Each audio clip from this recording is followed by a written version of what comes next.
Baik, saya cek sound dulu ya. Cek cek apa suara saya terdengar jelas? Terdengar jelas, Mas. Oke, siap ya. Berhubung Ya, Ibu pemateri sudah hadir ya, kita mulaikan saja ya untuk kegiatan hari ini. Baik, Bismillahirrahmanirrahim. Assalamualaikum warahmatullahi wabarakatuh. Waalaikumsalam warahmatullahi wabarakatuh. Baik, selamat pagi semua. Salam semangat, salam sejahtera dan sehat selalu untuk kita ya. Sebelumnya saya izin memperkenalkan diri. Saya Safar Al-Ghazali Hidayat yang akan memandu atau memoderatori kegiatan pada pagi hari ini. Nah, alhamdulillah ya kita bertemu lagi di kegiatan pagi hari ini dengan agenda data analis training, yang mana untuk kegiatan ini telah kita laksanakan sebelumnya untuk seri 1 dan sekarang seri 2. Kegiatan ini dilaksanakan oleh UISI berkolaborasi dengan UISI, dengan ARC dan HMP IPB NTB atau Himpunan Mahasiswa Pasca Sarjana Nusa Tenggara Barat tahun 2024. Nah, untuk topik kita pada pagi hari ini yaitu kupas tuntas jenis data dan studi kasus UJT yang akan dibawakan oleh pemateri kita yaitu Ibu Sri Retnowati, SPD FPD. Baik, sebelumnya selamat datang Bu ya, selamat bergabung di Zoom. Izin sebelum kegiatan pada pagi hari ini kita sama-sama mulai. Ada beberapa hal yang perlu saya sampaikan kepada para peserta. Yang pertama, untuk menjaga kondusivitas kegiatan kita untuk semua peserta diminta agar di-mute Zoom masing-masing dulu. Dan selanjutnya, kegiatan ini sebagai informasi ya, untuk kegiatan ini akan dilaksanakan tetap rutin 1 kali dalam 2 minggu, yang insya Allah kita akan laksanakan sampai bulan Agustus. Jadi, jika kita laksanakan 2 kali dalam 1 bulan hingga bulan Agustus, maka total pertemuan kita insya Allah 6 kali. Nah, ini ada informasi juga untuk teman-teman, untuk para peserta yang hadir, bahwa kedepannya akan ada klaim sertifikat ya. Itu bisa klaim sertifikat, syaratannya yaitu 50% dari kegiatan ini menghadiri. Dan artinya eh, dari total 6 kali pertemuan, minimal 3 kali kegiatan ini dihadiri ya. Dan akan nanti dibuktikan dengan absensi maupun dengan record atau screenshot dari kegiatan Zoom. Nah, jadi itu ya teman-teman. Jadi mohon untuk bisa diikuti seluruh kegiatan ini karena kegiatan ini kan bertahap dari pengenalan hingga nanti untuk materi-materi yang lebih jauh, sehingga tentunya pemahaman kita untuk data analis lebih kompeten. Selanjutnya ya saya ucapkan selamat dan semoga dinikmati ya materi kerennya hingga agenda selesai. Sebelum kita beranjak pada kegiatan, izin untuk saya bacakan CV pemateri kita pada pagi hari ini untuk lebih mengenal. Saya butuh beberapa waktu untuk share screen dulu.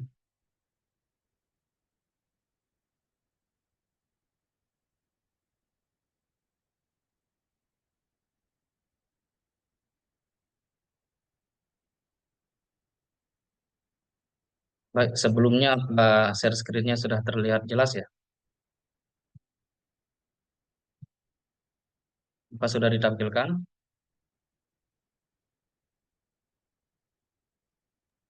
Sudah, sudah. Sudah ya? Baik. Sebelumnya saya membacakan CV dari pemateri kita.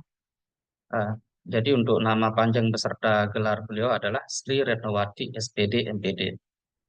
Untuk latar belakang beliau sendiri, untuk pendidikan dari 2012 hingga 2016, beliau mengambil S1 Pendidikan Matematika yang beliau tempuh di Universitas Muhammadiyah Purworejo. Selanjutnya pada tahun 2018 hingga 2020, beliau melanjutkan studi magister atau S2 di Pendidikan Matematika di Universitas 11 Maret. Nah, untuk keahlian yang dikembangkan sendiri yaitu Microsoft Office, Stata, dan SPSS. Nah, untuk soft skill yang dikembangkan oleh pemateri kita itu yaitu jiwa kepemimpinan, komunikasi, dan kerja sama tim. Nah, selain dari latar belakang tadi, ada beberapa karya ilmiah juga yang pernah pemateri terbitkan ya. Ini kita bisa lihat cukup banyak ya dari tahun 2016 hingga 2022. Jadi dari 2016 beliau menerbitkan karya ilmiah pada Seminar Nasional Matematika dan Pendidikan Matematika UNY. Di tahun 2021 menerbitkan karya ilmiah juga di Jurnal Elektronik Pembelajaran Matematika. Nah, dari 2021 sampai 2022 cukup banyak ya jurnal atau karya ilmiah yang beliau terbitkan, diantaranya analisis kemampuan berpikir kritis siswa SMP Negeri 2 Puring pada materi Segi 4, selanjutnya Mathematics and Science Education Research for Sustainable Development, selanjutnya ya The Implementation of STEM-based Geometry Model to Improve Critical Thinking Skill, dan yang terakhir International Online Journal of Education and Teaching. Nah, cukup banyak pengalaman ya dari pemateri kita yang tentunya akan eh, memaparkan atau menyajikan materi yang keren pada kegiatan hari ini. Baik, selanjutnya langsung saja ya saya serahkan untuk penyampaian materi kepada Ibu Sri Retno Wati, SPD-MPD. Kepadanya saya persilahkan. Oke. Oke, baik. Terima kasih. Sebelumnya mohon maaf ini saya menggunakan dua device karena ada kendala teknis ya, dan sebenarnya materi-materi yang sudah sudah saya siapkan. Ini saya ngomong dulu ya sebelum ke pembahasan ke materinya. Nah, sudah saya siapkan jauh-jauh hari. Nah, kebetulan tadi malam banget itu laptop yang saya gunakan tiba-tiba mati ya. Jadi ini saya membuatkan materi lagi tadi pagi. Alhamdulillah sudah selesai. Namun kebetulan nanti pembahasannya kan pakai UJT ya untuk SPSS gitu. Nah, ini saya masih proses mendownload gini. Mudah-mudahan nanti ketika masuk ke pembahasan SPS sudah selesai proses downloadnya gitu ya. Mohon maaf sebelumnya. Oke, baik. Mungkin langsung saja kita ke saya share screen.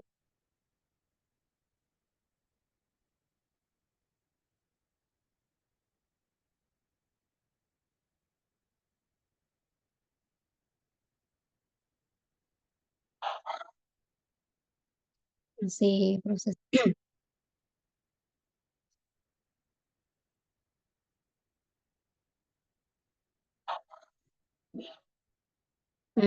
Apakah sudah terlihat belum? Belum, Bu. Belum, Bu. Oke. Mungkin butuh waktu beberapa menit lagi ya. Atau beberapa detik. Ya, baik. Mungkin Bu ya, sebelum ke materi, ada yang saya sampaikan dulu kepada partisipan. Izin. Baik. Ya, silakan. Oh ya, baik teman-teman, nanti kan selesai materi, kita akan buka 2 sesi diskusi. Yang dimana sesi pertama 3 pertanyaan, sesi kedua juga 3 pertanyaan, eh, yang nanti masing-masing mungkin akan memakan waktu 15 menit, 15 menit. Nah, jadi silahkan disimak ya sebaik-baiknya teman-teman, biar ada mungkin materi yang bisa ditanyakan apabila ada yang dibingungkan. Itu saja Bu ya, selanjutnya saya serahkan pada Ibu Sri. Oke, baik. Oke, ini saya seleksi terlebih dahulu.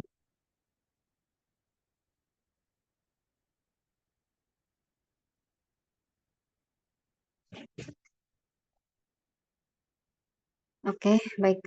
Terima kasih kepada Mas Syafar ya atas waktunya yang telah diberikan. Nah, sebelumnya ini adalah materi yang mungkin seharusnya ya disampaikan pada pertemuan pertama, namun karena ada hal lain, jadi baru bisa menyampaikan di pertemuan kedua yang sebelumnya kemarin sudah diisi oleh Ibu Dia Cahyawati terkait dengan analisis regresi spasial ya kalau nggak salah. Ya, oke. Di sini saya akan menyampaikan mengenai jenis data ya dan contoh studi kasus dengan menggunakan uji T atau t-test. Nah, oke. Oke, baik. Sebelum kita masuk ke data itu apa gitu ya. Nah, sebelumnya saya akan membahas terkait dengan peubah terlebih dahulu nih. Jika kita disajikan ya ada gambar seseorang atau manusia gitu ya. Nah, apa saja sih yang bisa kita lihat dari gambar ini gitu? Maksudnya dari seseorang gitu ya. kita itu bisa mengukur apa aja, ada bisa umur gitu ya, terus juga bisa pekerjaannya apa gitu, kemudian jenis kelaminnya apa, terus berat badannya apa gitu ya, tinggi badannya, maaf berat badannya berapa, tinggi badannya berapa gitu, dan masih banyak lagi yang bisa kita lihat dari sudut pandang kita ketika kita melihat manusia atau seseorang gitu ya. Nah, jadi bisa disimpulkan bahwa perubahan itu merupakan karakteristik ya, karakteristik dari objek yang kita amati gitu. Namun umur pekerjaan gitu ya atau karakteristik-karakteristik ini tuh memiliki skala pengukuran dan jenis yang berbeda gitu. Oleh karena itu kita itu butuh skala pengukuran peubah ya. Nah, skala pengukuran peubah di sini ada 4. Yang pertama itu ada nominal, kemudian ada ordinal, kemudian ada interval, dan juga ada rasio gitu ya. Nah, untuk yang pertama di sini nominal ya. Nominal di sini itu berfungsi hanya untuk mengklasifikasikan. Misalnya di sini itu saya beri contoh seperti jenis kelamin. Misal nilai angka 1 itu diberikan oleh jenis kelamin laki-laki gitu kan ya. Terus nilai angka 2 itu kita berikan ke jenis kelamin perempuan gitu. Nah, nilai angka 1 dan nilai 2 ini itu bukan berarti tadi untuk nilai 1 itu diberikan laki-laki, laki-lakinya itu lebih unggul gitu ya. Bukan ya. Dan ini tuh nilai angka 1 dan nilai 2 ini hanya cuma mengklasifikasikan atau mensimbolkan dari variabel itu gitu. Kemudian yang kedua ini ada ordinal. Nah, ordinal ini mengklasifikasikan, berfungsi untuk mengklasifikasikan dan mengurutkan. Jadi satu tingkat lebih tinggi dari nominal gitu ya. Nah, contohnya misalkan ada tingkat pendidikan. Nah, kalau di tingkat pendidikan itu kan ada SD, ada SMP, SMA, kemudian ada perguruan tinggi gitu misalkan. Ya, misalkan nilai 1 ini tuh diberikan untuk yang bersekolah SD atau SD gitu ya. Terus kemudian SMP itu 2 gitu. Terus ada SMA itu 3, diberi nilai 3, kemudian 4 itu diberikan oleh yang perguruan tinggi gitu. Nah, nilai angka 1, 2, dan 3 ini tuh selain mengklasifikasikan itu juga bersifat mengurutkan gitu. Terus juga ada kategori usia gitu ya. Nah, kemudian yang ketiga di sini ada interval ya. Nah, interval juga ini satu tingkat lebih tinggi dari ordinal ya. Nah, tadi untuk ordinal itu ada mengklasifikasikan, kemudian mengurutkan gitu ya. Nah, kemudian untuk yang interval di sini apa namanya fungsinya ada satu lagi nih, membedakan gitu ya. Jadi bisa mengklasifikasikan, kemudian mengurutkan, kemudian juga membedakan. Nah, misalkan di sini ada IPK dan juga suhu ruangan ya kalau di sini. Nah, misalkan kalau contoh IPK, tapi untuk yang interval ini tuh tidak bersifat kayak apa bisa dilipat gandakan. Misalkan seseorang yang mempunyai nilai IPK itu 4 misalkan, mempunyai nilai IPK 4 itu tidak bisa dikatakan bahwa seseorang itu lebih apa namanya lebih pandai 2 kali lipat dari pada seseorang yang memiliki IPK 2 gitu. Jadi misalkan IPK 3,5, nah itu kan lebih banyak 0,5 daripada seseorang yang memiliki mahasiswa atau mahasiswa yang memiliki IPK 3 gitu. Jadi hanya membedakan. Kemudian untuk yang rasio, nah ini yang paling tinggi ya. Nah, ini tuh tadi untuk yang interval itu hanya mengklasifikasikan, mengurutkan, membedakan. Kemudian rasio ini bisa juga untuk membandingkan gitu. Jadi bisa apa namanya? Contohnya ada umur gitu, terus juga berat badan gitu ya.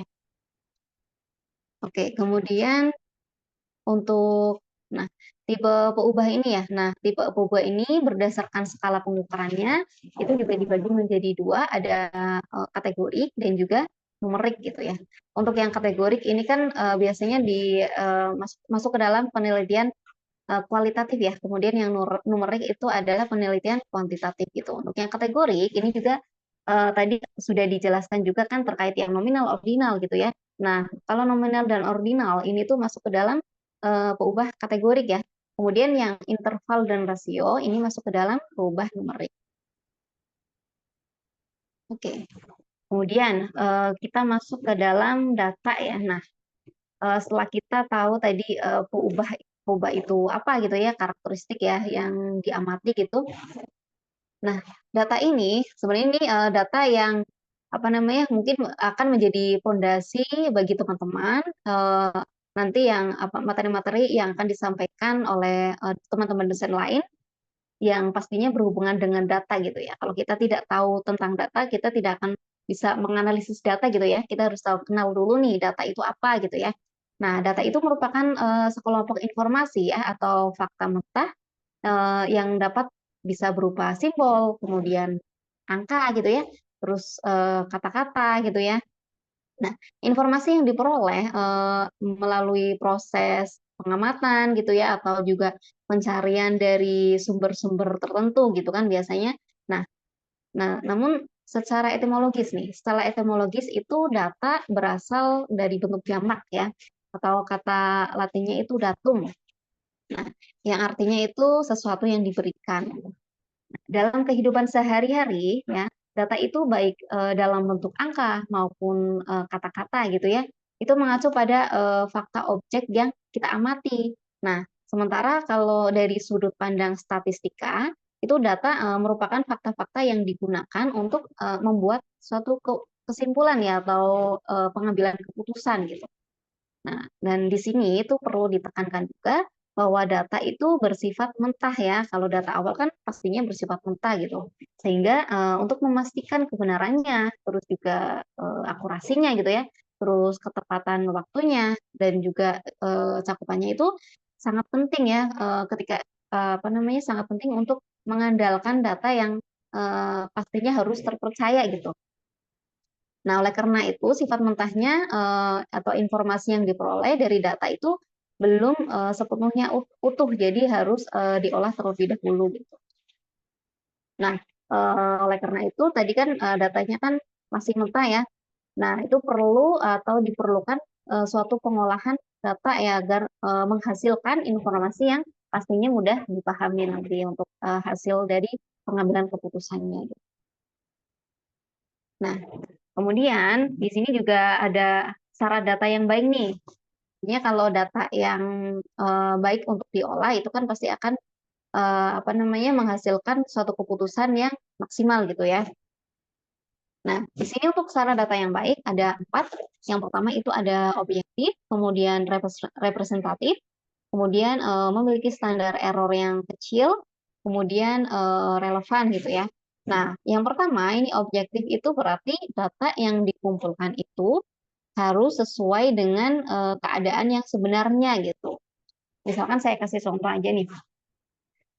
Misalkan saya mengendarai sebuah kendaraan gitu misalkan. Sebuah kendaraan itu di speedometer itu kan muncul ada berapa apa namanya kecepatannya gitu.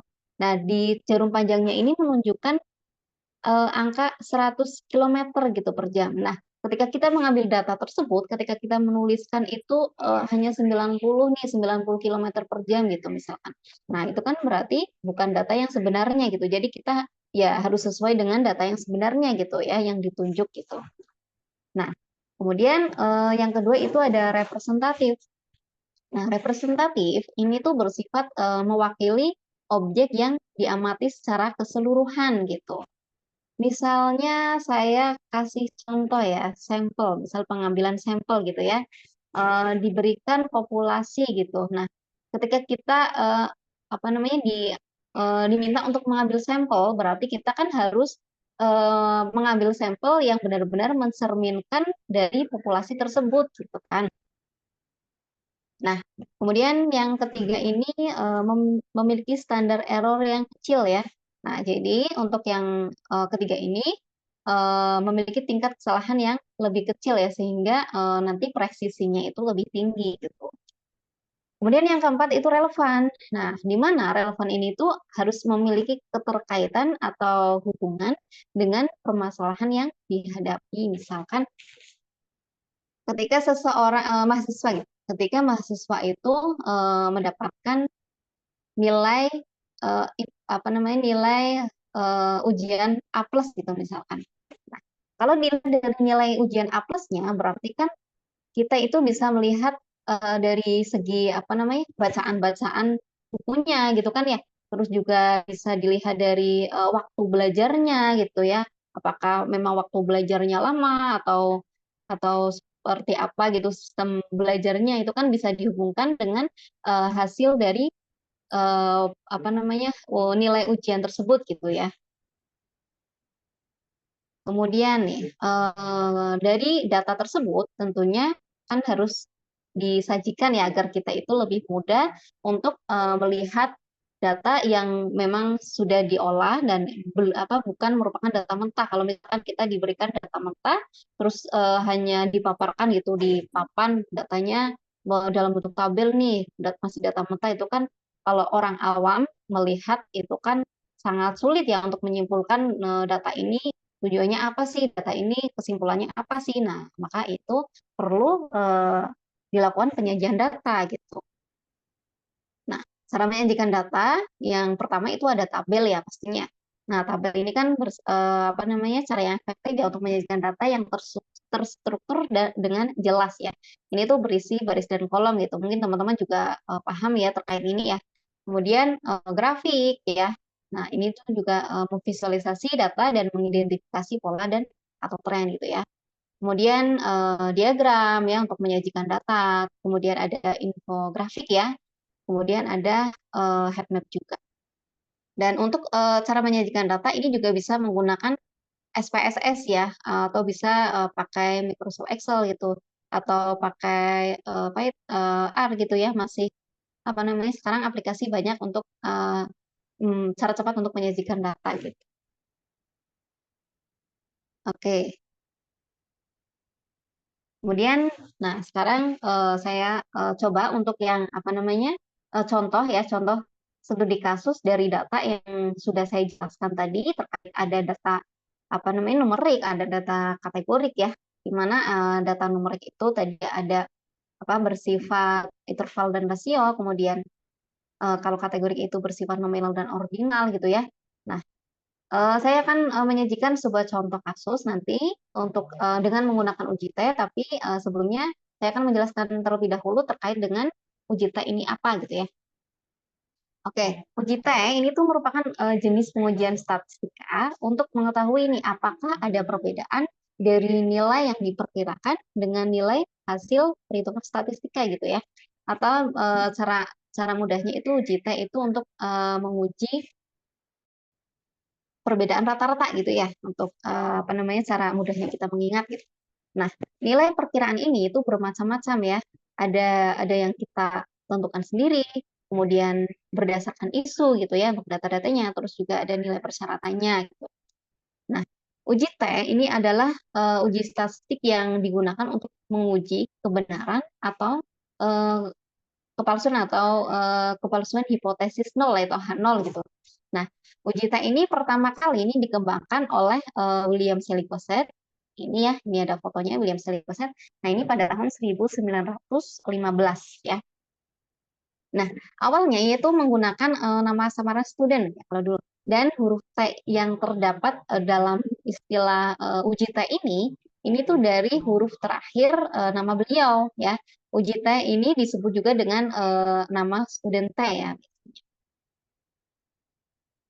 Oke, kemudian, nah uji T ini berfungsi untuk apa? Nah, ini berfungsi untuk menguji rata-rata suatu sampel. Ini suatu sampel ya.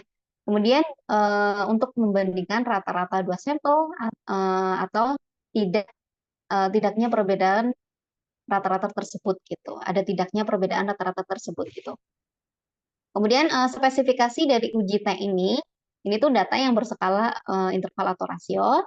Kemudian datanya ini harus berdistribusi normal ya. Jadi syaratnya harus berdistribusi normal atau homogen juga ya untuk uji T ini. Nah, terkait dengan jenis-jenis uji T, ini ada dibagi menjadi dua. Itu ada jenis satu sampel atau one sample t-test. Kemudian ada dua sampel atau two sample t-test ya. Nah, untuk yang 2 sampel, ini juga dibagi lagi, ada 2 sampel berpasangan, atau dependent sample t-test, atau paired sample t-test ya. Kemudian 2 sampel bebas atau independent sample t-test. Nah, untuk yang 1 sampel t-test, ini tuh digunakan untuk membandingkan rata-rata suatu sampel dengan suatu nilai konstanta tertentu, ya. Kemudian untuk yang contohnya terlebih dahulu untuk yang 1 sampel t-test ini, misalkan kita akan menguji berat badan mahasiswa kelas 2A misalkan. Nah, ini apakah rata-rata berat badannya itu 52 kg gitu ya. Nah, jadi di sini kita itu mempunyai satu sampel itu kelas 2A dan nilai konstantanya tadi berat badan 52 kg misalkan seperti itu. Ya. Kemudian untuk 2 sampel berpasangan ya atau dependent sample test. Nah, dependent sample test ini tuh digunakan untuk membandingkan rata-rata 2 kelompok yang saling berpasangan, yaitu sampel dengan subjek yang sama, namun terdapat 2 perlakuan atau kejadian yang berbeda. Misalkan mahasiswa kelas 2 kelas 2A lagi ya, mahasiswa kelas 2A misalkan. Mahasiswa kelas 2A ini apakah berat badannya itu sama sebelum adanya COVID-19 dan setelah adanya COVID-19 gitu. Nah, ini kan dia itu dari kelompok yang atau sampel yang sama, namun kejadian atau perlakuannya berbeda ya sebelum COVID-19 dan setelah COVID-19. Kemudian selanjutnya 2 sampel bebas ya atau independent sample t-test. Independent sample t-test ini tuh digunakan untuk membandingkan rata-rata 2 kelompok yang tidak saling berpasangan ya, yaitu 2 subjek yang berbeda gitu. Dan untuk pengambilan keputusan itu dilakukan dengan melihat nilai signifikan. Nah, pada tabel coefficients ya. Nah, biasanya itu dasar pengujian hasil dari uji analisisnya itu dilakukan dengan tingkat kepercayaan sebesar 95% ya, atau dengan taraf signifikannya itu sebesar alfanya 5% atau 0,05. Gitu. Kemudian selanjutnya, oke, ini ada statistik uji ya. Nah, statistik uji ini untuk satu sampel satu sampel t-test, ini statistik ujinya T sama dengan X bar min mu 0 per S akar N ya. Dengan kriteria ujinya tolak H0 jika T hitung mutlak lebih besar dari T tabel atau P value kurang dari alfa. Kemudian untuk 2 sampel berpasangan atau dependent sample t-test, ini statistik ujinya ya, dengan S-nya ini adalah standar deviasi ya. Kemudian kriteria ujinya ini adalah tolak H0 jika sama ya, tolak H0 jika T hitung mutlak itu lebih besar dari T tabel atau P value kurang dari alfa gitu. Kemudian untuk yang 2 sampel bebas atau independent sample t-test, nah ini juga S-nya itu sama standar deviasi gitu. Dengan kriteria ujinya juga sama ya, tolak H0 jika T hitung mutlak itu lebih besar dari T tabel atau P value kurang dari alfa. Oke. Kemudian selanjutnya di sini ada contohnya nih. Nah, ini saya berikan data gitu ya. Misalkan di sini ada sebuah perusahaan ingin mengetahui nih apakah program pelatihan keterampilan komunikasi yang baru mereka itu komunikasi yang baru mereka terapkan terdapat signifikan terhadap tingkat kepuasan kerja karyawan untuk itu. Nah, ini mereka itu mengadakan pelatihan nih selama 3 bulan dan mengukur tingkat kepuasan kerja sebelum dan setelah pelatihan. Nah, ini adalah datanya. Kemudian ini sebelum pelatihan dan ini setelah pelatihan gitu. Ini datanya saya mengambil respondennya itu ada 27 gitu ya. Dan sebelum kita melakukan uji analisis, kita terlebih dahulu menentukan H0 dan H1-nya ya. Untuk uji normalitasnya, H0 itu data berasal dari populasi berdistribusi normal, kemudian H1-nya itu data tidak berasal dari populasi berdistribusi normal gitu ya. Kemudian uji statistiknya H0, mu1 sama dengan mu2. Di sini berarti tidak ada perbedaan rata-rata kinerja sebelum pelatihan dengan kinerja setelah pelatihan gitu. Kemudian, oh maaf ini H1 ya, bukan H0. Nah, ini tuh mu1 tidak sama dengan mu2. Artinya di sini itu ada perbedaan ya, rata-rata kinerja sebelum pelatihan dengan kinerja setelah pelatihan gitu. Oke, ini saya mohon maaf, ini saya cek dulu untuk yang apa namanya SPSS-nya apakah sudah terdownload atau belum? Karena mohon maaf ya sebelumnya ini emang ada kendala teknis ya. Jadi harus mendownload ulang untuk SPSS-nya padahal sebenarnya saya sudah punya juga ya untuk SPSS-nya ya. Kalau teman-teman sudah ada yang punya apa namanya SPSS-nya bisa langsung mencoba, nggak apa-apa. Saya izin stop share dulu untuk melihat.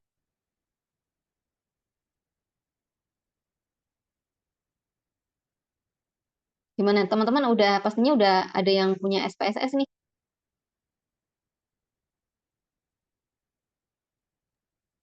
Masih belum, Bu, saya. Gimana? Saya belum punya SPSS, masih download juga, belum selesai. Oh oke ya. Sambil menunggu juga ya. Baik, siap.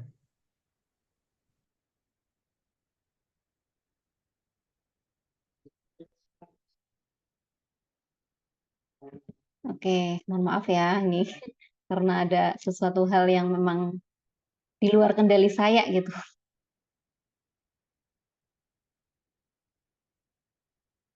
Ya, mungkin teman-teman yang lainnya nih ada 26 peserta nih.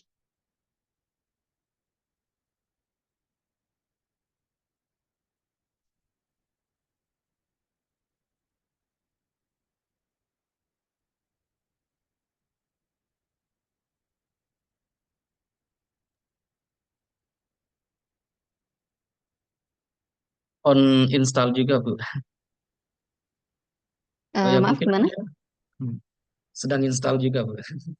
Soalnya baru dapat. Iya, oke. Cuma, Bu ya, mungkin sembari menunggu SPS-nya dari Ibu udah tersedia. Izin bertanya, Bu ya. Ya, Apakah kalau misal ini, Bu, kita gunakan SPSS yang tidak berlisensi, maksud saya SPSS-nya ini kan tidak langsung di web resminya, mungkin pakai versi crack ya.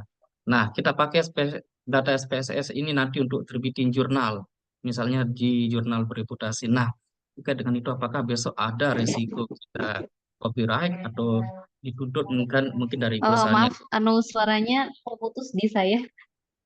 Oh ya, mungkin kendala sinyal, Bu ya. Iya, iya, iya. Gimana bisa Sederhana, sederhana mohon maaf saja, ya Bu ya. diulang. Ya, sederhana saja, Bu ya.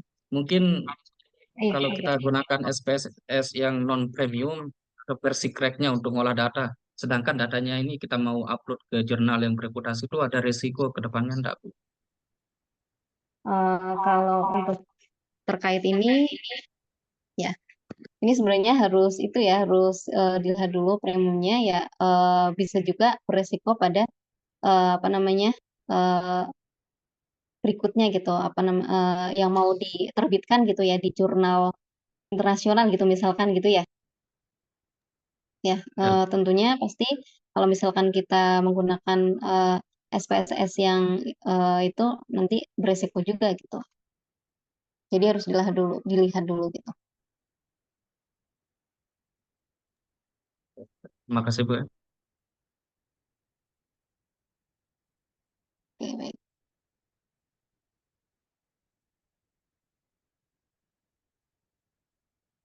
Oke. Apakah ada yang sudah bisa? Kalau ada yang bisa, nanti bisa saya arahkan gitu ya. Soalnya di saya masih belum bisa nih. Kayak sinyalnya agak terkendali juga. Mohon maaf karena ini juga saya rumahnya agak itu ya. Mohon maaf sebelumnya.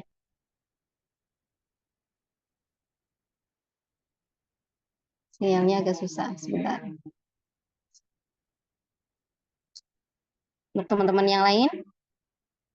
Nah, sambil itu ya, nanti kalau kita sudah apa namanya masuk ke SPSS-nya itu kan ada variable view atau ada juga data view gitu ya.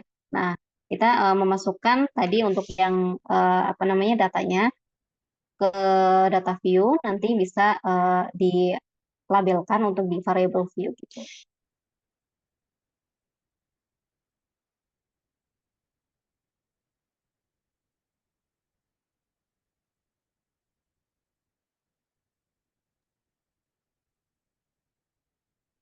Izin Bu ya, mungkin dari saya untuk share screen. Oh ya, boleh silakan. Ya, boleh. Silakan.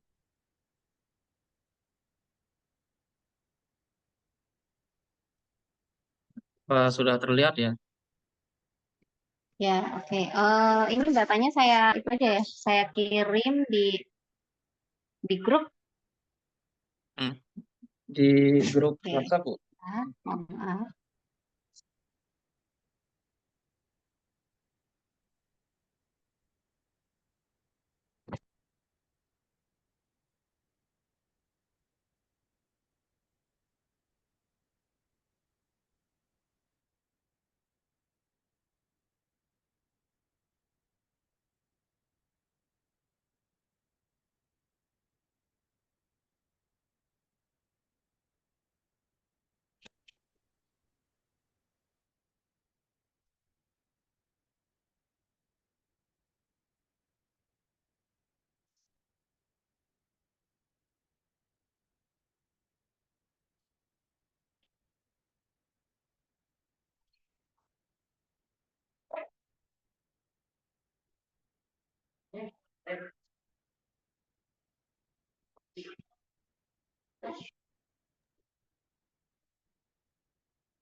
Mohon maaf Bu, tadi sempat out Zoom. Apa ada yang disampaikan tadi Bu?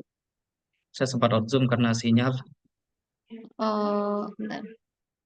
Oh ya, berarti udah ada ya. Sudah saya kirim di grup untuk yang datanya. Bisa minta tolong itu ya, dimasukkan ke SPSS-nya, biar nanti saya arahkan aja.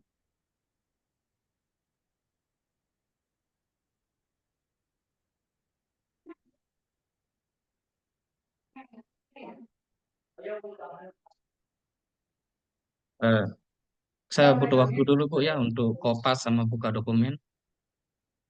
Saya butuh waktu beberapa dulu Bu ya. Oh ya, baik. Terima kasih Mas Safar ya.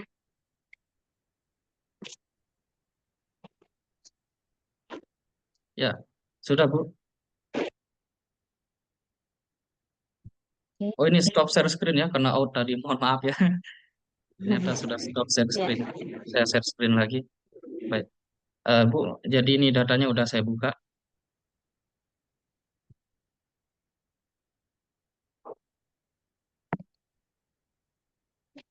Sebelumnya apa dilihat dengan jelas enggak Bu?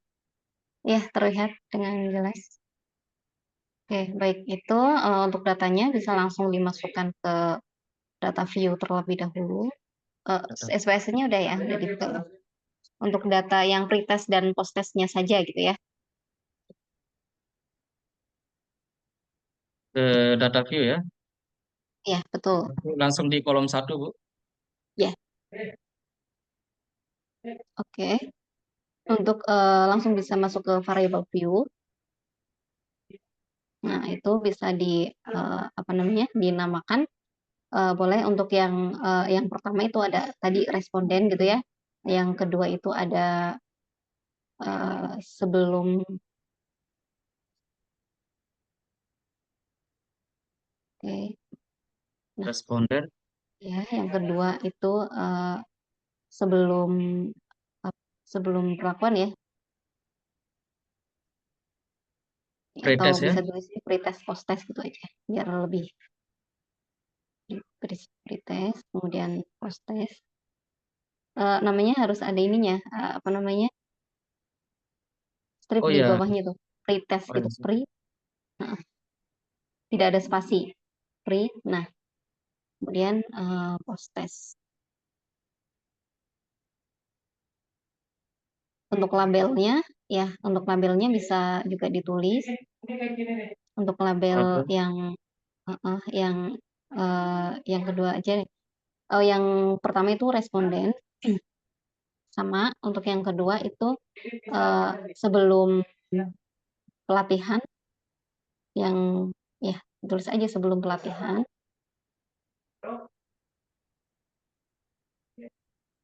Oke, yang setelah pelatihan gitu ya. Untuk yang measure-nya itu skill, yang itu yang kedua.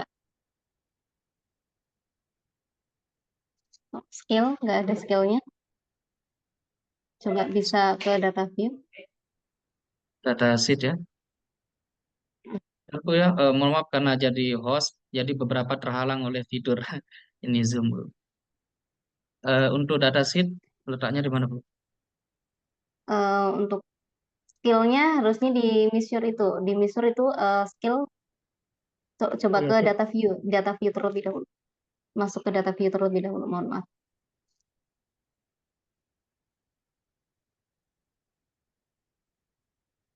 Hmm. Sudah, Bu. Oh ya, baik.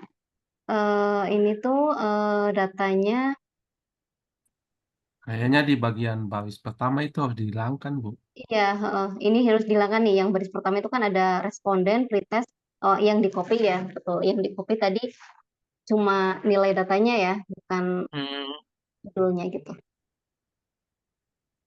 Nah, oke, baik. Coba ke variable view. ya masih opsinya cuma ordinal sama nominal aja, Bu. Atau enggak bisa diulang untuk apa namanya? Oh, Peng copy paste, copy copy paste. ya, copy paste-nya.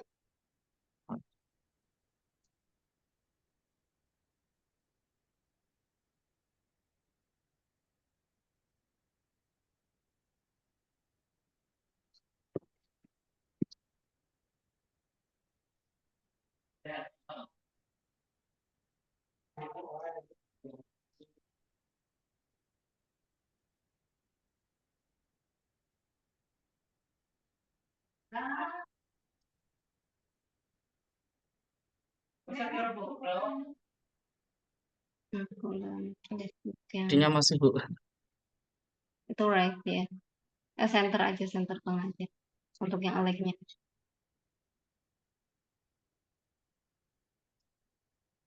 Usernya eh minta tolong untuk yang di copy itu yang pretest dan post-testnya saja. Retest dan Kita post ulang test. dari awal saja ya untuk yang Oh ya, bikin ini ya, Bu. Saya hapus aja lah langsung semua. ya.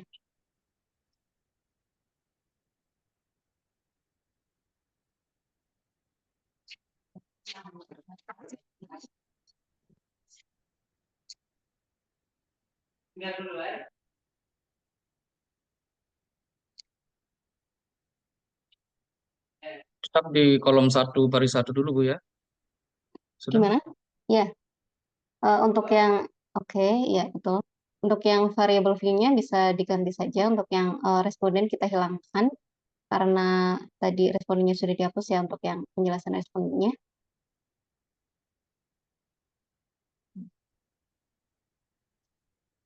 Untuk menghilangkannya, Bu, caranya gimana, Bu?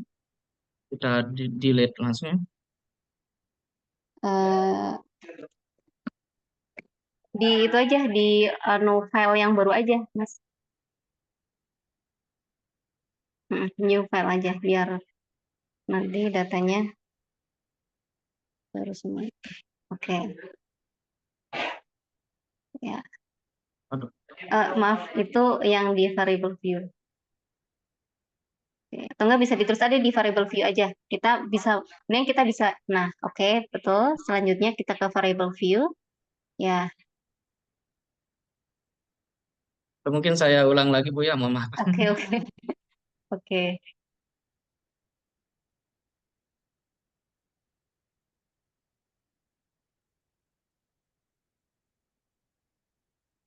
Ya, oke, ke variable view sekarang. Nah, oke, itu bisa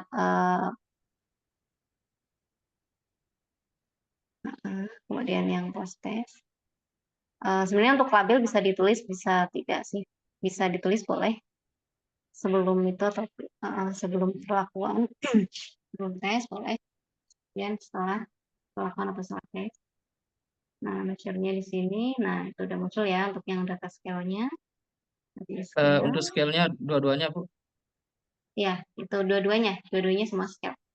Nah, ini udah memasukkan datanya, kemudian sebelum melakukan uji analisis T, kita harus tadi kan syaratnya atau spesifikasinya harus datanya itu harus berdistribusi normal ya, atau berasal dari populasi normal gitu ya.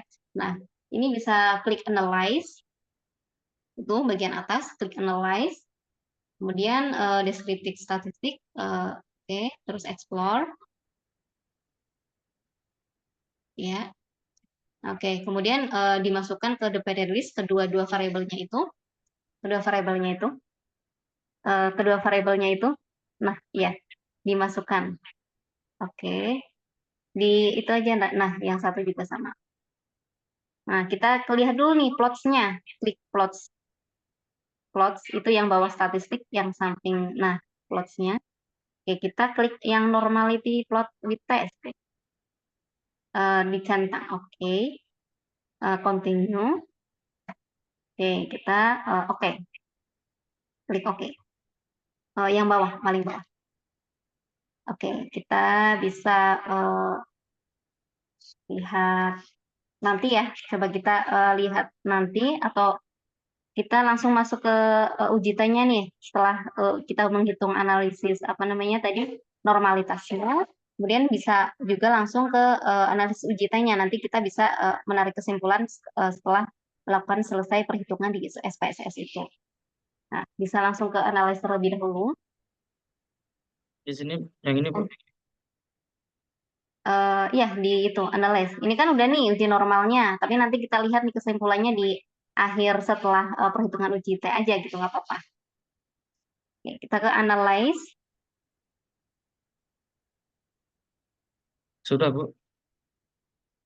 Analyze yang tadi itu. Oh, Tadi analyze kan yang analyze, kemudian tadi itu deskriptif oh ya.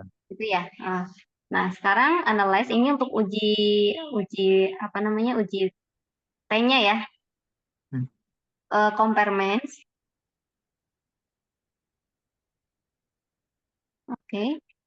Kita paired sample protein ini yang paired sample test gitu ya. Karena ini tuh uji sampel berpasangan gitu.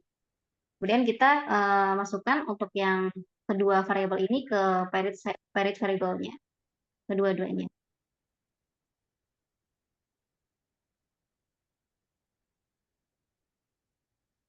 Oke, kita bisa langsung, itu udah dua kan? Optionnya Ini kita hapus ya, yang ketiga ini, Bu. hapus, karena ada dua kan? Ada dua untuk yang paired variabelnya. Mohon maaf untuk penggunaan tombol delete atau backspace tidak berfungsi, ini pakai apa, Bu? Untuk coba dikembalikan lagi di tanda panahnya coba ke kanan. Nah, oke.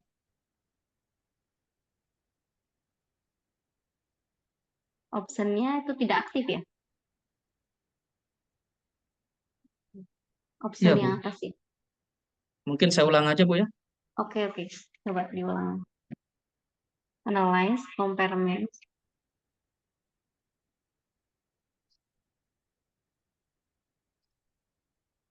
Oke. Langsung di tanda panah aja itu.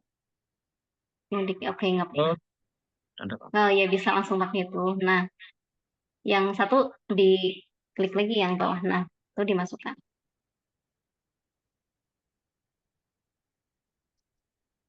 Tak pakai tanda panah aja biar lebih gampang. Sudah, Bu.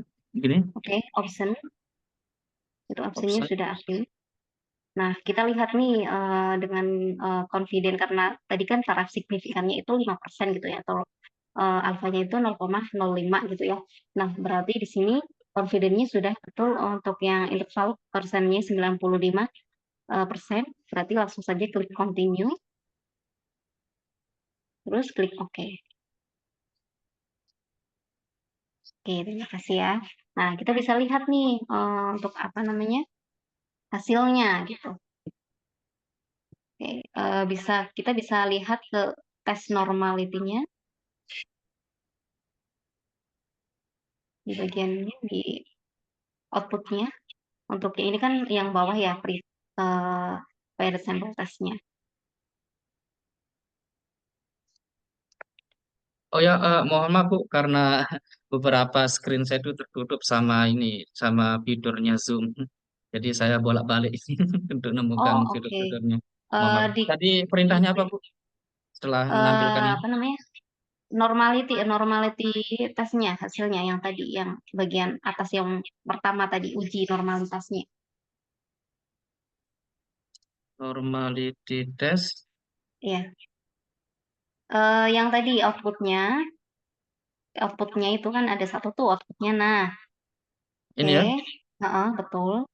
Nah, itu di apa namanya hasil normalitasnya nih. Ini kan ini bawah ya, ditarik ke atas aja. Nah, oke, ini paling atas, ke bawah lagi, ke bawah lagi. Itu kan ada sebelah. Oke, deskriptif bawahnya lagi. Nah, oke, ini adalah tes of normality-nya ya. Nah, ini tuh kalau di SPSS itu menggunakan yang dilihat dari nilai signifikan Kolmogorov dan Sabirowitz-nya. Nah, di sini kan nilai signifikan untuk Kolmogorov ya, di situ ada 0,2 gitu ya. Kemudian untuk yang setelah baik setelah maupun sebelum tes itu ada sama untuk nilai signifikan Kolmogorovnya 0,2, kemudian Sapirowitz-nya di sini itu untuk yang sebelum itu 0,545 ya, kemudian setelah tesnya itu ada 0,729. Nah, artinya ini kan tadi sudah saya paparkan di apa namanya di PPT gitu ya. Ini tuh lebih besar dari nilai signifikannya atau taraf signifikannya yang hanya sebesar 0,05 ya, tadi 0,05 untuk alfanya. Artinya berarti H0 tadi untuk yang ini diterima ya. Berarti asumsi untuk menguji analisis T ini itu diterima atau datanya ini berasal dari populasi yang berdistribusi normal gitu. Karena taraf signifikannya itu lebih besar dari 0,05 gitu ya. Setelah kita menguji normalitasnya, setelah itu kita masuk ke uji T-nya ya. Tadi kan sudah dihitung tuh, berarti yang paling bawah nih Mas, yang paling bawah, yang paired sampel test. Bisa ditarik ya, bagian paling bawah saja. Oke, bawah lagi. Nah, oke, ini bisa digeser untuk kita bisa melihat uji T-nya berapa gitu ya. Oke, nah ini bisa dilihat untuk uji T-nya ini, nah ini lumayan besar ya untuk uji T-nya ya. Uji T-nya ini kan tadi syaratnya kriteria ujinya itu T hitung mutlak itu lebih besar dari T tabel gitu ya. Nah, di sini terlihat bahwa T hitung mutlaknya itu ada 106 nih. 106 berarti artinya kalau T tabelnya dilihat dari apa namanya DB-nya itu kan ada T tabel gitu ya.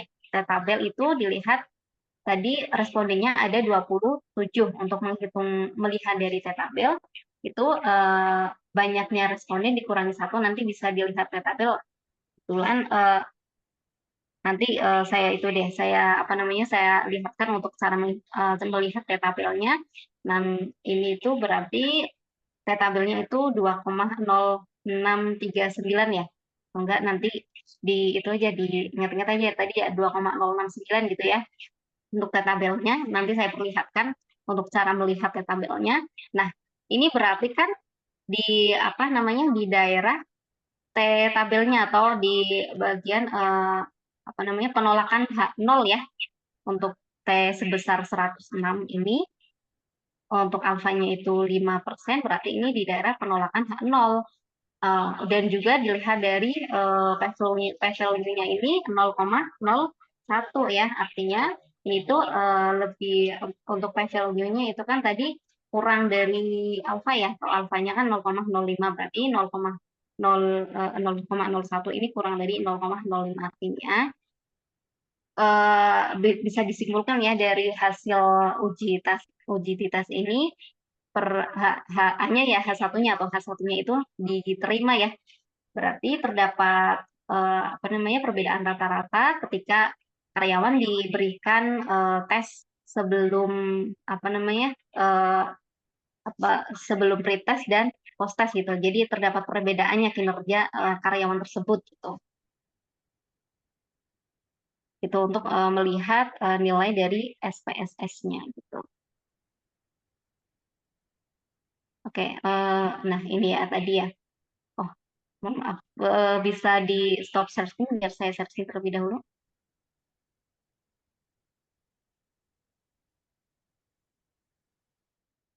Oke,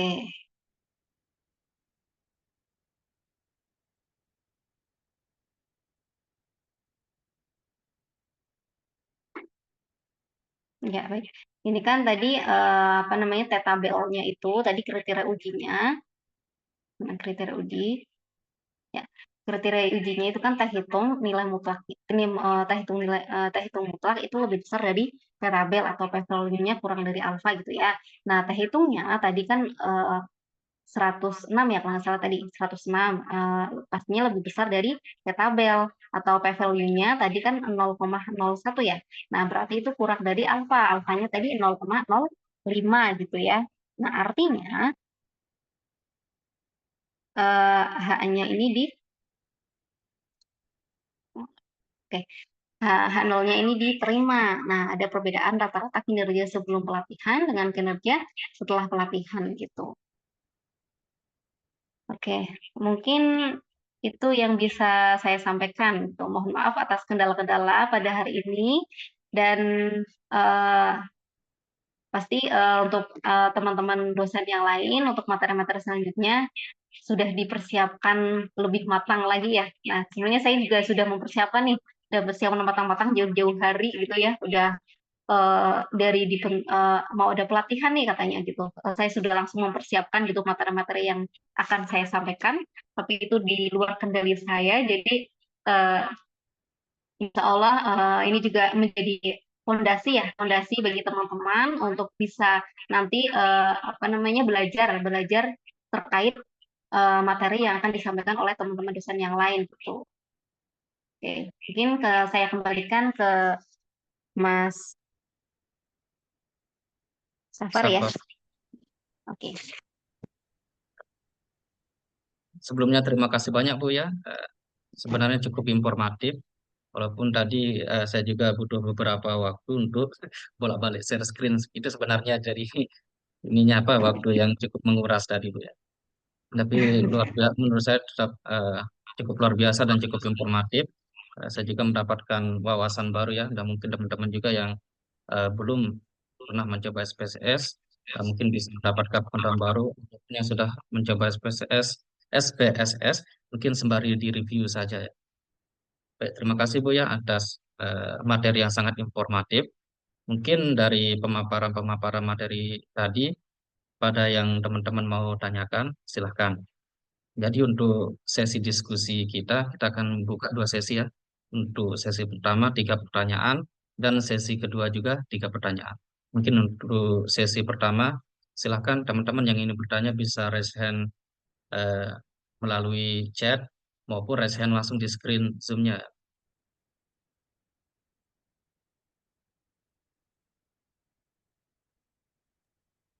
Izin bertanya, Bu. Eh, Silahkan pada saudara Daniel Ailin. Ya, Bu boleh tanya. Ini kan pakai uji T. Nah, ukuran datanya itu minimal berapa ya? Di bawah 30 atau bisa lebih? Mohon maaf, Masih mute, Bu. masih mute kok. Ya, untuk uji T ini ukuran sampelnya ya. Ukuran sampelnya itu kurang dari sama dengan 30 ya. Jika sampelnya itu lebih dari 30, itu bisa menggunakan uji Z. Iya, makasih Bu. Ya, mungkin berlanjut Bu. Ya. Ini kan data analyze. Kita belajar data analyze. Nah, ini akan berhubungan dengan eh, data-data yang kayak yang jumlahnya cukup besar seperti data yang real time. Misalnya kayak untuk data mining atau kayak big data gitu. Nah, itu apakah uji ini uji set atau ini masih bisa berlaku atau gimana, Bu? Ya, untuk menganalisis data gitu ya. Karena Iya, ini kan karena ada karena ukuran sampelnya bisa sampai ukuran datanya bisa sampai ribuan. kayak big data gitu kan. Ya, Mm, itu gimana? ya, ya. Untuk uji yang misalkan kayak apa namanya sampelnya itu besar itu untuk uji yang ini uji T gitu khususnya ya. Itu kan ada spesifikasinya tersendiri ya. Datanya itu kurang dari 30. Nah, jika apa namanya menguji untuk yang data besar itu kan bisa ada untuk apa namanya uji-uji statistik yang lainnya juga ada spesifikasinya sendiri-sendiri. Tapi untuk uji Z terus juga uji apa namanya regresi gitu ya. Nah, itu kan bisa apa namanya digunakan untuk sampel yang besar gitu. Khususnya tuh regresi biasanya. Regresi biasanya untuk memprediksi gitu ya. Nah, itu bisa nih untuk digunakan untuk apa namanya pengambilan keputusan atau analisis datanya dengan sampel yang besar gitu. Jadi nanti tergantung juga apa namanya eh, analisis atau data yang kita miliki gitu untuk apa namanya pemilihan analisisnya itu pakai apa gitu. Iya, ya. Terima kasih. Ya.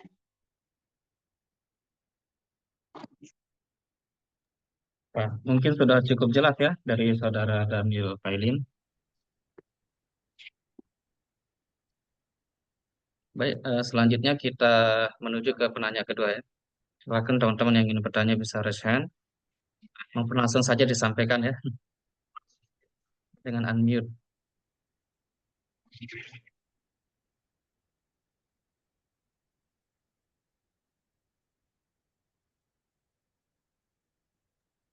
Bu, mungkin sambil menunggu teman-teman lain, saya ingin coba tanya, Bu. Ini Silakan. pendapat aja, Bu. Maksudnya pendapat Ibu aja. Kira-kira kalau dengan adanya eh, perkembangan tentang data, misalnya big data atau data mining dan lain-lain, apakah ke depannya teknik pengambilan sampel itu akan hilang atau gimana, Bu? Ini Eh, ya karena kan semakin besar sampel itu kan eh, keakuratannya itu lebih lebih ini mendekati populasi lah istilahnya gitu. hmm, Ya, terima kasih Bu. apakah tadi mohon maaf semakin besar Ya, apa semakin maksudnya besar dengan perkembangan apa statistik kayak misalnya atau kayak munculnya big data, data mining, apakah ke depannya itu teknik pengambilan sampel itu akan istilahnya kayak hilang atau oh iya iya iya. tidak diperlukan lagi atau Hmm, gimana Bu? Ya, oke terima kasih Bu. ya baik. Kalau misalkan datanya besar gitu ya ya untuk pengambilan sampelnya tentunya tidak akan maksudnya tetap digunakan gitu ya. Contohnya kayak misalkan apa namanya populasi di apa penggunaan internet di Indonesia gitu kan. Itu kan misal datanya kan sangat banyak gitu ya. Nah, itu untuk menganalisisnya pastinya juga menggunakan tetap yang digunakan itu sampelnya gitu. Jadi kita tidak akan apa namanya menghilangkan apa uji proses dari pengambilan sampel tersebut gitu. Langsung kita menggunakan populasinya untuk menguji gitu ya. Nah, itu tetap digunakan apa namanya teknik pengambilan sampel dari populasi gitu. Oh, ya. Terima kasih Bu. Gitu. gimana? Ada tambahan untuk yang Mas Daniel ya tadi? Ya udah Bu, cukup. Makasih Bu. Baik, terima kasih pada saudara penanya Daniel B. Pailin. Selanjutnya mungkin ya untuk sesi pertama satu pertanyaan lagi, silakan teman-teman.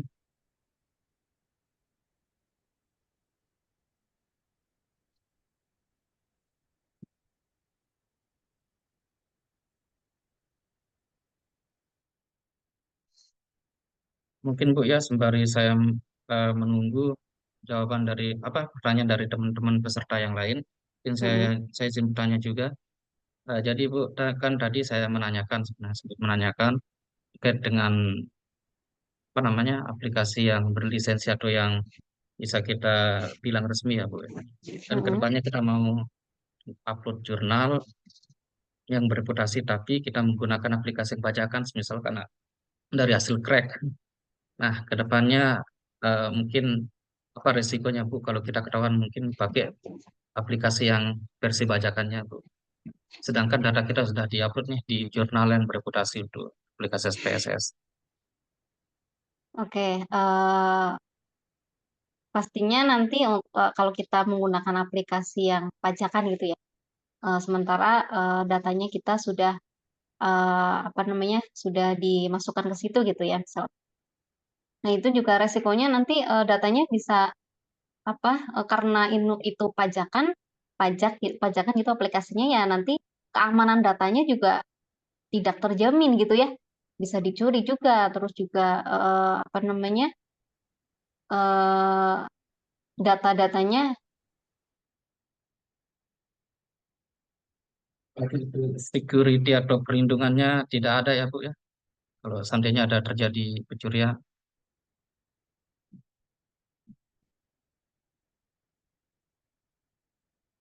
Aplikasi yang memang datanya itu cukup penting untuk kita yang mau diterbitkan misalkan di mana gitu jurnal-jurnal internasional gitu ya. Nah itu kita harus apa namanya memperhatikan gitu aplikasi yang kita gunakan gitu. Jangan kita apa namanya misalkan aplikasi itu ini biasanya kalau yang gratis-gratis gitu ya. Kalau yang gratis-gratis itu kan lumayan mempunyai resiko yang tinggi ya, atau keamanannya itu bisa misalkan datanya udah dimasukin ternyata hilang gitu kan, sayang banget gitu ya. Sih. Jadi harus diperhatikan untuk penggunaan aplikasinya gitu. Saya, Bu, dari saya cukup jelas Bu. Terima kasih Bu atas jawabannya. Oke. Baik, mungkin teman-teman ya, jika ada pertanyaan lagi kita akan lanjut ke sesi 2. Mungkin Bu, sembari menunggu sekitar 1 atau 2 menit aja Bu ya, untuk menunggu apakah ada pertanyaan atau enggak dari peserta. Oke, baik.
Bu mungkin sambil mengulang tadi yang terkait Mm-mm. interpretasi data hasil output SPSS Oke. itu misalnya kayak uji apa ya tadi yang pakai Kolmogorov Smirnov sama apa itu Mm-mm. yang bagusnya itu pilih salah satu atau bisa lihat dua atau harus pakai kedua-duanya. Untuk yang normalitasnya Ya, gitu ya. bisa normalitas atau apa. Soalnya ada yang uji Kolmogorov Smirnov sama yang Iya. lain gitu. Kalau untuk yang normalitas di SPSS ini kan tetap harus dilihat dua-duanya ya dari tadi mana coba bisa diperlihatkan. Nah, mana untuk hasil dari normalitasnya. Di atas Oh, di kali. atas, di Hmm. atas. Nah, ini ya, bawah lagi, bawah dikit. Nah, oke. Nah, ini untuk yang ini menggunakan uji untuk yang normalitinya ya, untuk normalitasnya harus dilihat dua-duanya nih, Kolmogorovnya sama Sapir-Whorf-nya. Jadi dilihat kalau misalkan salah satu perhitungannya itu kurang dari alfa gitu ya. Tadi kan ini harus lebih dari alfa ya untuk yang syarat normalnya agar apa namanya populasinya itu harus apa berdistribusi normal gitu ya. Nah, ini tuh dilihat dari signifikan Kolmogorov dan Sapir-Whorf-nya gitu Bu, untuk yang normalitasnya. apakah selain Kolmogorov-Smirnov dan Sapir-Whorf ini, apakah ada uji yang lain gitu? Untuk di SPSS ini atau Ya, untuk maksudnya yang di luar SPSS misalnya. oke, di luar SPSS untuk yang uji normalitasnya ada yang menggunakan si kuadrat gitu ya kan. Nah, itu yang sering kita dapat di kuliah dulu, Bu, yang pakai si kuadrat itu. Oh ya, ya Hmm. itu si kuadrat itu kan bisa apa namanya bisa eh, perhitungan manual ya gitu biasanya ya perhitungan manual Iya, dengan iya. si kuadrat itu. Nanti kan ada rumusnya di sini itu ada di buku statistik juga banyak ya untuk yang pembahasan terkait dengan normalitasnya gitu untuk yang apa namanya manual gitu ya. Tapi kan kalau sekarang kan kebanyakan mencari apa sih lebih gampangnya gitu ya pakai banyak aplikasi sih. Untuk yang perhitungannya sebenarnya tidak pasti harus pakai SPSS ya. Banyak aplikasi-aplikasi lain yang sekarang itu digunakan gitu yang bisa digunakan ya. Selain SPSS juga banyak nih. Tuh. Teman-teman juga untuk pertemuan-pertemuan selanjutnya juga pastinya teman-teman yang lain, teman-teman dosen lain ini itu kebanyakan pakai menggunakan ada yang menggunakan R gitu kayak kemarin kan Budia itu menggunakan R gitu ya. Nah, itu bisa juga menjadi saran untuk apa namanya uji analisis gitu. SPS juga bagus gitu ya. Tergantung kita nih maunya pakai apa gitu. Ya, terima kasih, Bu. Ya.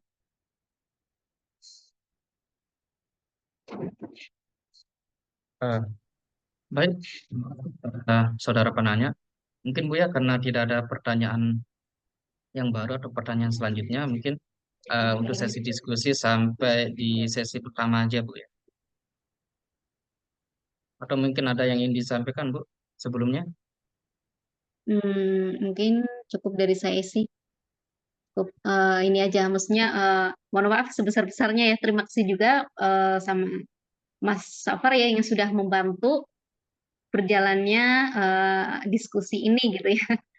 Karena ini di luar Sama-sama. kendali saya gitu. Terima kasih banyak. Itu aja Alhamdulillah sih. juga. Ya, makasih juga Bu. Alhamdulillah juga kebetulan ada ternyata Ya, pindah. oke. Dan Hmm, juga nanti untuk pelatihan-pelatihan berikutnya juga nanti teman-teman dosen juga menyampaikan materi yang pastinya lebih menarik lagi gitu ya. Gitu. Silakan teman-teman yang lain juga terus mengikuti untuk pelatihan-pelatihan ini. Gitu. Oke. Tetap sebelumnya terima kasih banyak Bu ya. Kami sampaikan kepada Ibu Sri Retnowati SPD MPD atas pemaparan materi-materi yang tadi kan mungkin bisa kita langsung terapkan ya atau implementasikan. Dan mungkin setelah ini kita bisa nyoba-nyoba dengan menurut aplikasi SPSS terlebih dahulu ya. Semoga kita masih bisa laksanakan dan tentunya Bu untuk kegiatan ini kan ada recording. Jadi nanti dari peserta bisa mengulang, nanti bisa di-download recordnya Bu. Di grup. Oke. Ya. Jadi sekali lagi dan intinya mengucapkan banyak-banyak terima kasih. Selanjutnya pada sesi penyerahan sertifikat Bu, secara virtual, nah, akan saya share screen dulu.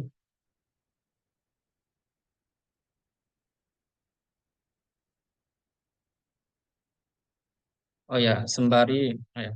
Jadi Bu, terima kasih ya untuk kesediaannya sebagai pemateri dan insya Allah untuk sisa-sisa pertemuan nanti akan ada pemateri lainnya eh, dari kegiatan UISI kolaborasi dengan ARC serta Himpunan Mahasiswa Pasca Sarjana IPB NTB 2024. Baik, berarti sudah tertampilkan Bu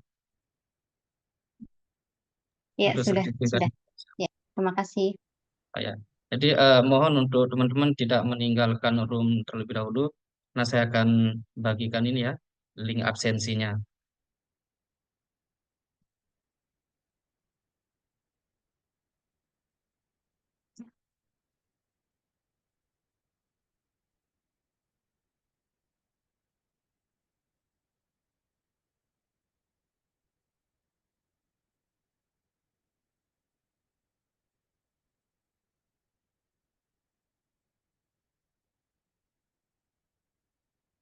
Apa sudah terkirim untuk link absensi? Saya kirim via ini ya, saya kirim melalui chat Zoom.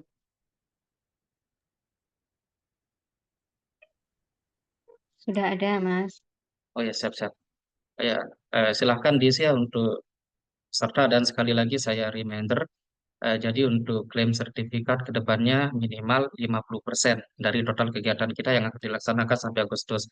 Jika 6 kali pertemuan, maka minimal 3 kali teman-teman sudah mengikuti kegiatan ini untuk bisa klaim sertifikat pelatihan data analis. Oke.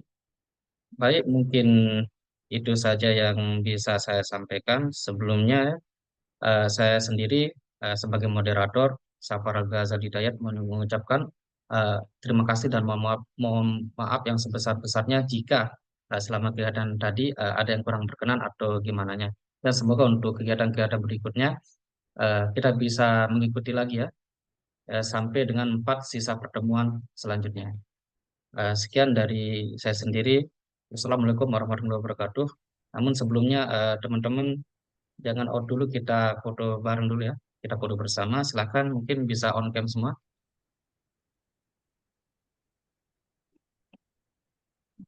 Baik, para peserta ya. Sebelum kita live Zoom, kita bisa ini ya, on cam semua dulu untuk pengambilan foto bersama. Untuk Nelita Mulyati, Yahya Lalu, Iwan Sukmana, Juwita Sari, silahkan mungkin untuk bisa on cam dulu ya. Fazriyati, Ana Rosyani.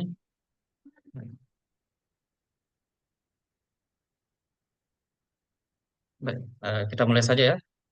Saya hitung ya. Silahkan siapkan senyum terbaiknya. 1, 2, 3. Teks sekali lagi ya. Free, freestyle, gaya bebas. 1, 2, 3. Baik, terima kasih ya teman-teman saya ucapkan dan kepada Ibu pemateri juga terima kasih banyak ya. Semoga untuk kegiatan-kegiatan selanjutnya jumlah partisipannya lebih banyak lagi. Sekian dan terima kasih. Wassalamualaikum warahmatullahi wabarakatuh. Saya end Zoom dulu ya. Terima kasih, Bu. Warahmatullahi wabarakatuh.